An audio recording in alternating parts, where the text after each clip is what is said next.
বন্ধুরা একটা লেবুর মধ্যে হারপিক দিয়ে দেখেছেন কি হতে পারে? পুরো ভিডিওটা দেখতে হলে আমার সঙ্গে থাকতে হবে। তো চলুন দেখে নিই আজকের ভিডিওটি। এখানে নিয়েছি একটা পাতি লেবু। এই লেবুটা মাঝখান দিয়ে অর্ধেক করে কেটে নেব। পুরো গোটা লেবু লাগবে না, অর্ধেক লেবুটাই আমার এখানে লাগবে। একদম পাকা একটা লেবু নিয়েছি। লেবু আমাদের অনেক কাজেই ব্যবহার করা হয়, তবে আজকের একবার এই রেমেডি বানিয়ে নিলেই কিন্তু অনেক কাজ সহজ হয়ে যাবে আমাদের প্রত্যেকটা গৃহিণীর। এখানে আমি লেবুটাকে অর্ধেক করে নিয়েছি, এক টুকরো লেবু নিয়ে নেব। তার আগে একটা আমি জলের বোতল নিয়েছি। এই বোতলগুলো আমাদের সবার বাড়িতেই থাকে, ছোট বড় মেশানো। তো এখানে হ্যান্ড ওয়াশের বোতল নিতে পারেন বা স্প্রের বোতল নিতে পারেন। আমি এখানে জলের বোতল নিয়েছি। এর মধ্যে প্রায় 1 গ্লাস পরিমাণ জল দিয়ে দিচ্ছি। খালি বোতলে কিছুই নেই, 1 গ্লাস জল দিয়ে দিচ্ছি। আর যে অর্ধেক লেবুটা আমি কেটে নিয়েছি, সেই লেবুর অর্ধেক অংশ আমি চিপে এই জলের মধ্যে দিয়ে দিচ্ছি। অর্ধেক লেবুর রস দিয়ে ভালো করে এটাকে ঝাঁকিয়ে নেব। আর লেবুর রসটা কিন্তু পুরোটাই দিয়ে দেব, যে অর্ধেক লেবুর রস, গোটা দেওয়ার দরকার নেই। অর্ধেক লেবুর রসটাই জলের মধ্যে দিয়ে ভালো করে ঝাঁকিয়ে নেব। পুরো ভিডিওটা দেখতে থাকুন, খুব উপকারী, প্রত্যেকেরই ভীষণ কাজে আসবে। একবার বানিয়ে নিলে 1 মাস কিন্তু চিন্তা করতে হবে না। অর্ধেক লেবুর রস দিয়ে ভালো করে ঝাঁকিয়ে নেবেন। এখানে আমি খুবই দুঃখিত, কারণ আমার ক্যামেরাটা বন্ধ হয়ে গেছিল হঠাৎ, তাই কিন্তু এখানে আমি 1/2 চামচ পরিমাণ হারপিক দিয়েছি, ওটা দেখাতে পারিনি। তবে জলের নিচে দেখতেই পাচ্ছেন লেবু দেওয়ার পরে 1/2 চামচ হারপিক দিয়ে দিতে হবে। তারপর এখানে 1 চামচ লবণ দেব। আমি এখানে 1 চামচ লবণ দিয়ে ভালো করে মুখটা বন্ধ করে ঝাঁকিয়ে নিচ্ছি।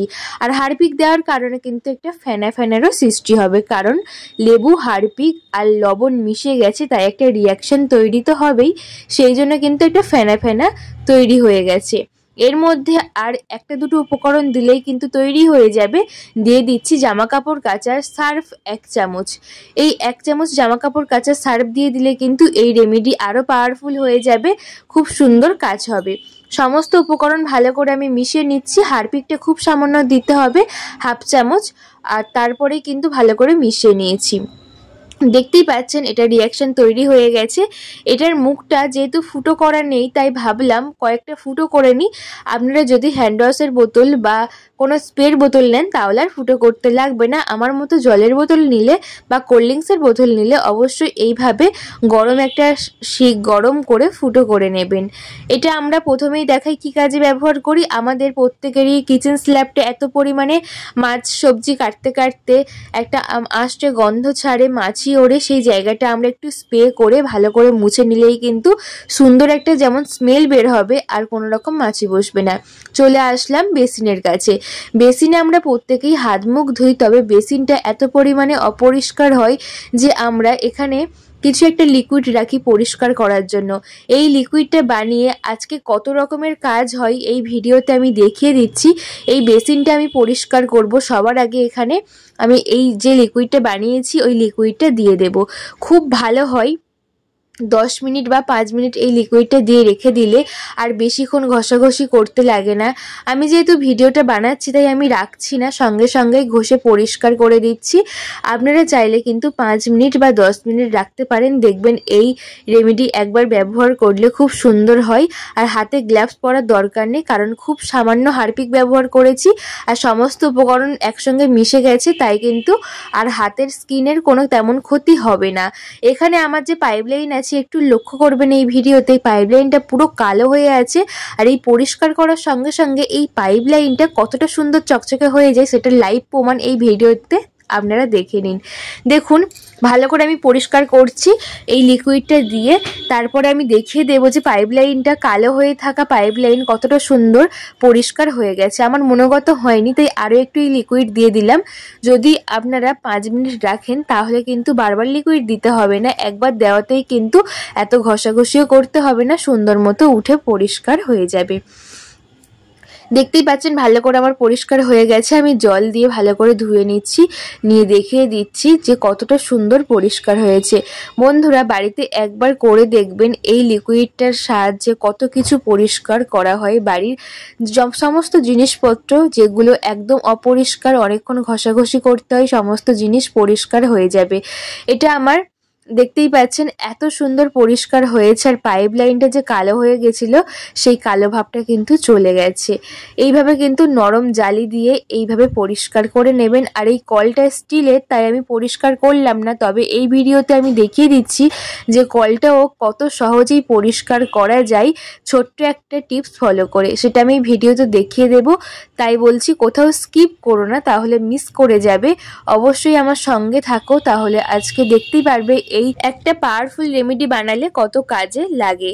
এই কলটা আমি কিভাবে পরিষ্কার করব ভিডিওর মধ্যে আমি দেখিয়ে দেব, আমার সঙ্গে থাকতে হবে পুরো ভিডিও জুড়ে। চলুন দেখে নিই পরবর্তী আইডিয়া। গ্যাস ওভেনে যখন রান্নাবান্না করি এত পরিমাণে গ্যাস ওভেনে ডাল তরকারি পড়ে দাগ হয়ে যায়, দেখতেই পাচ্ছেন গ্যাস ওভেনটা কতটা অপরিষ্কার হয়ে গেছে। এইভাবে থাকলে অনেক সময় দেখা যায় রাতের বেলা তেলাপোকা আরশোলা গ্যাস ওভেনের চারিদিকে আনাগোনা করে, এতে কিন্তু আমাদের স্বাস্থ্যের জন্য ভীষণ ক্ষতিকর। তাই এইভাবে এই লিকুইডটা একবার বানিয়ে পরিষ্কার করে দেখতেই পারো, একদম চকচকে হয়ে যাবে। আর যে গন্ধের কারণে, খাবারের গন্ধের কারণে তেলাপোকা এখানে ঘোরাঘুরি করতো, সেই খাবারের গন্ধ কিন্তু আর থাকবে না। যেহেতু লেবু দেওয়া আছে সেই জন্য এত সুন্দর একটা স্মেল বের হবে, পরিষ্কার করার সঙ্গে সঙ্গে কিন্তু গন্ধটা পুরোপুরি পাবে। কি যে ভালো লাগবে সে আর কি বলি।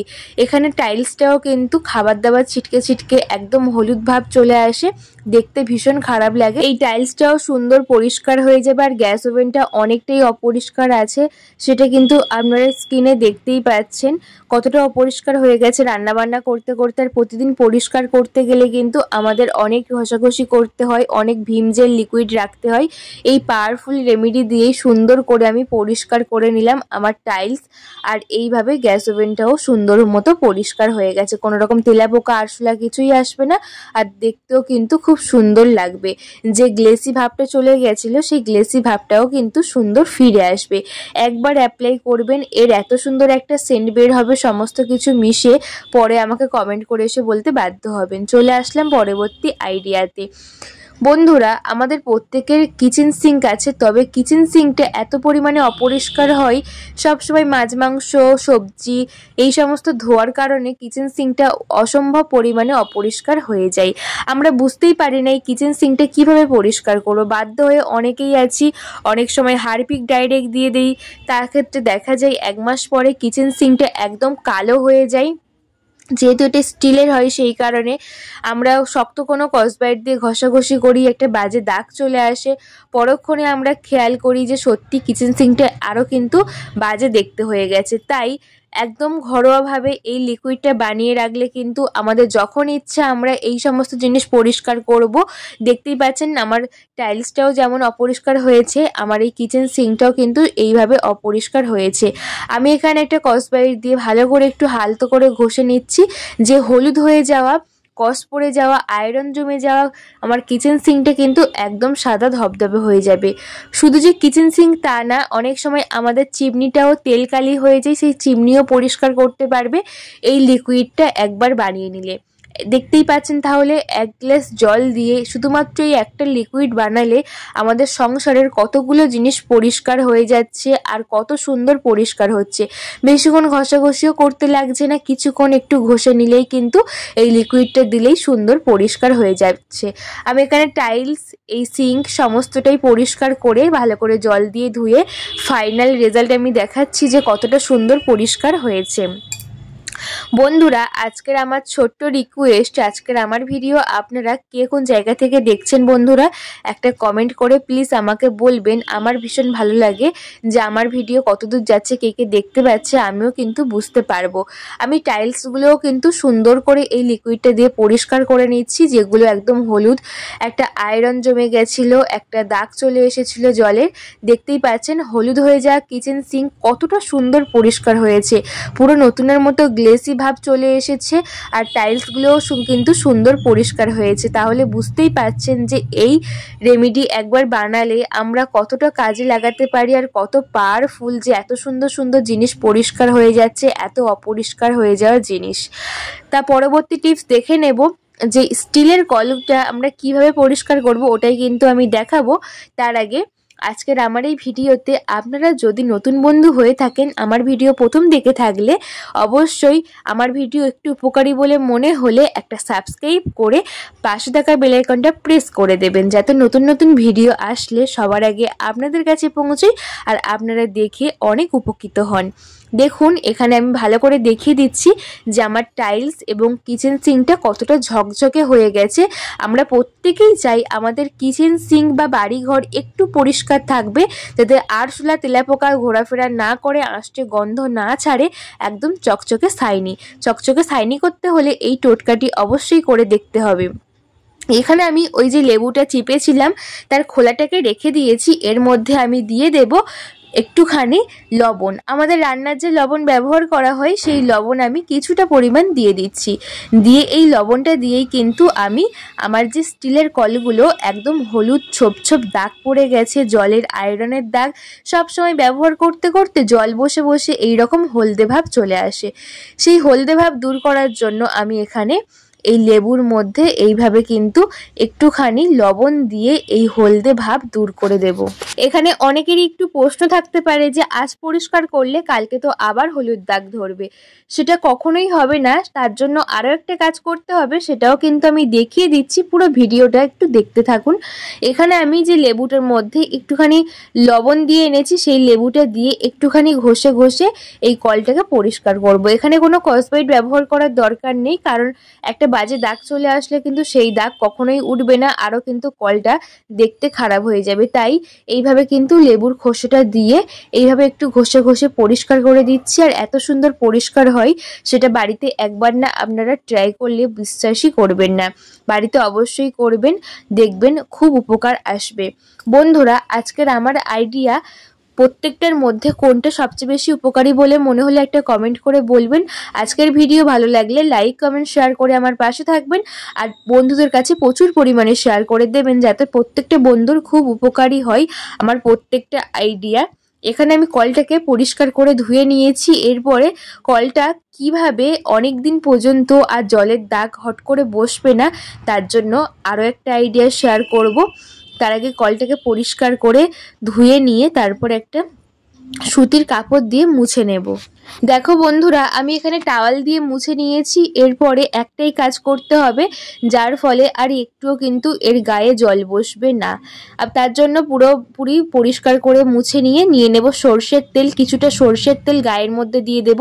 যদি মনে হয় সর্ষের তেল দেওয়ার কারণে চ্যাটচ্যাট করছে, হাতে লেগে যাচ্ছে, তাহলে কিন্তু সর্ষের তেল দিয়ে তারপরে কলটাকে খুলে ভালো করে কিন্তু এইভাবে জল দিয়ে ধুয়ে নেবে। নেওয়ার পরে তারপর সেই কাপড় দিয়ে আবারও কলটাকে মুছে নিলে তাহলে কিন্তু এই কলের গায়ের মধ্যে তেল চ্যাটচ্যাটও করবে না, আর এর মধ্যে জলও বসবে না। তারপরে আমি মুছে নিয়ে জল দিয়ে দেখিয়ে দিচ্ছি যে একটু গায়ে তেলও থাকবে না, আর সেইভাবে কিন্তু জলটাও গায়ে বসছে না, তাহলে কিন্তু দাগও ধরবে না, অনেকদিন পর্যন্ত কলের গাটা পরিষ্কার থাকবে। আশা করছি টিপসগুলো কাজে আসবে। সবাই ভালো থাকবেন, দেখা হবে নতুন ভিডিওতে। টাটা।